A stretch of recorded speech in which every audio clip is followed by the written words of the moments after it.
from the soul with it. Yeah.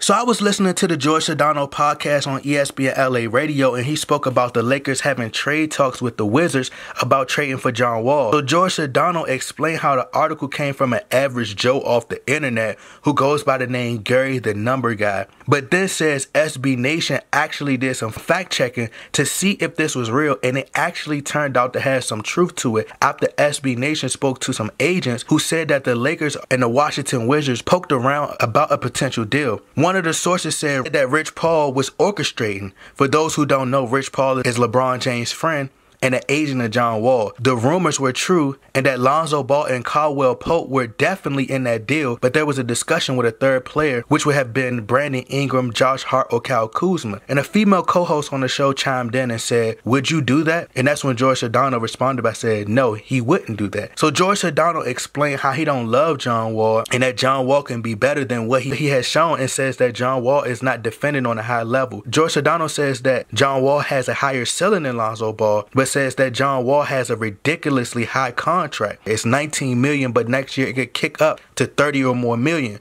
So basically the Lakers will be committing all of their cap space to John Wall. So Jorge Sedano went on to talk about accelerating the process now that the Lakers have LeBron James. And here's Jorge Sedano's exact quote. "With LeBron's timeline, do you want to accelerate this thing?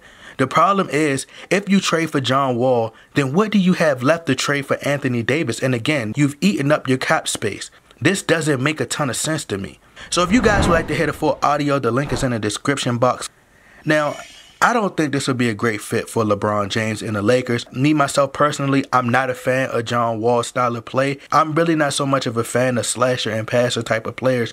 In particular, I think Wall and LeBron both have similar games. But LeBron James has improved some facets of his game, like the three-point shot. He's gotten better on the defensive end this year. I think John Wall, Russell Westbrook, LeBron James are very similar type of players. It's just LeBron James has a better jump shot between those guys. And they're just not completely on the same level as LeBron James. These guys rely a lot on their athleticism.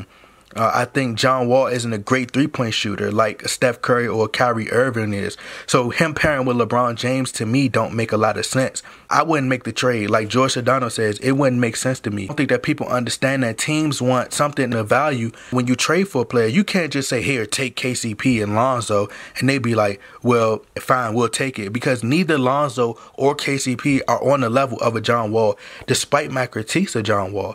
I still believe John Wall is a great player.